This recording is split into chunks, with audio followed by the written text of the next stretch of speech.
So here's a clearer look at everything the Real Action Heroes Ryuko comes with. Again, we've got one face, 2 alternate eyes, 2 versions of the Scissor Blade, and 6 alternate hands. So first up is the standard version of the Scissor Blade, and this looks so cool. Just in the one solid shade of red, but man, that is a good shade of red. This is pretty much perfectly anime accurate, so there's not much else I can say besides that. But as you can see, it is huge. And as you can see, the decapitation mode is even bigger. So much so, I'm having trouble just getting this in frame. Just like the standard version, that spectacular shade of red, and some nice detailing down here on the handle. This looks absolutely awesome, and it is huge. Of course, there's the huge base and stand that we've seen already, and this is just a Real Action Hero staple. As for hands as well as the default fist, we've got a widespread open pair of hands. As you can see, the detail is really nice on here. The fingernails in red, the knuckles in red, this part towards the wrist in red and yellow. Flip that around to the palm, again in that awesome Ryuko red. Some nice detail in the palm as well. As well as that, we've also got a pair of holding hands for holding the weapons, as well as a relaxed pair of open hands. So here are the 3 pairs of eyes. These 2 are the alternate sets, and this one is the default set that came in the default face. And to be honest, looking at them straight away, I cannot see much of a difference between any of them at all. So let's give them a face test. So here is the default pair. This kind of looks like she's looking dead ahead. The first alternate pair, and these kind of look like she's looking straight ahead. And the final pair, and these ones are definitely looking off to her left. The other 2 just kind of seem the same. So here are those 2 again, one above the other. And the only difference seems to be that with the default set on the top there, her right eye just seems to have wandered a bit to the right, but otherwise on this side they're pretty much identical. As for faces, we have the default expression here on the left and this beyond amazing expression here on the right. This shouting expression looks so damn good. Swapping out the eyes is really simple. There's just a bit of a peg around here on the back and you just pull them out like that. Then stick in the alternate pair that you want.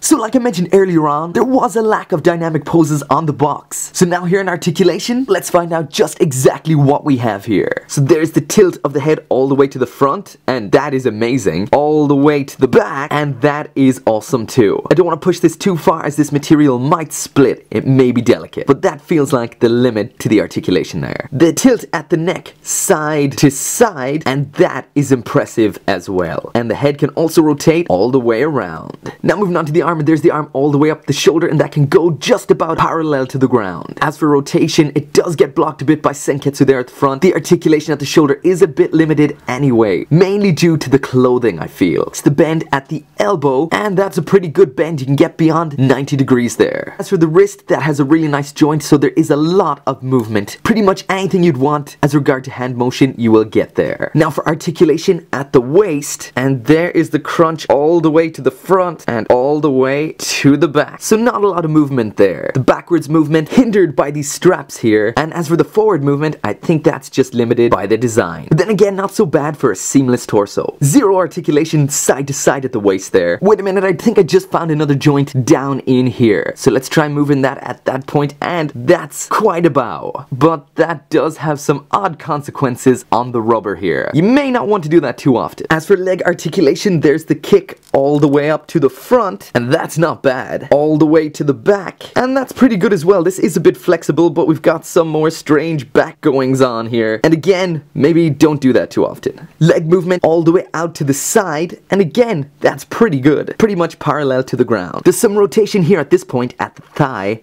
like this.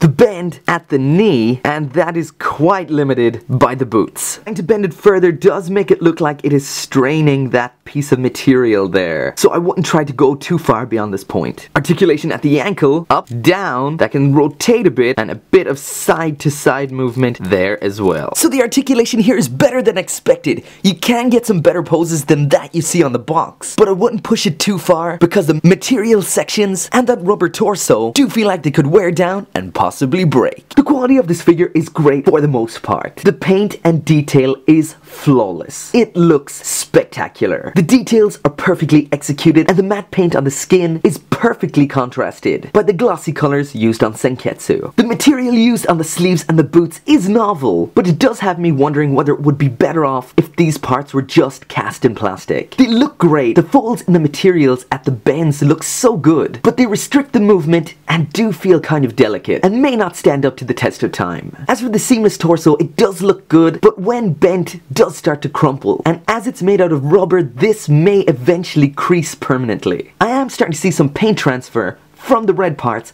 and that is only about after an hour of reviewing. So over time, how bad will this get? Like I mentioned, there's a fairly visible seam line on the front of the hair, which to me is inexcusable in this price range. And the front hairpiece doesn't fit as well as it should. I did notice that the default face doesn't look quite as good as it looks on the box. The mouth is a little bit faint looking. But even considering all that, the pros do outweigh the cons, and this is a fantastic figure. So that's it for my review of the Real Action Heroes Ryuko Matoi by Medicom Toys. Excellent figure to say the least. It is marred by a few design-based issues, stemming from the use of rubber on the torso and the material on the arms and legs. But besides that, everything else is superb. The paintwork and the detail is epic. A nice set of accessories and the expressions look good. At the end of the day, this is essentially a doll, not a figure. So as always, thanks again for watching and make sure to come back for more figure reviews.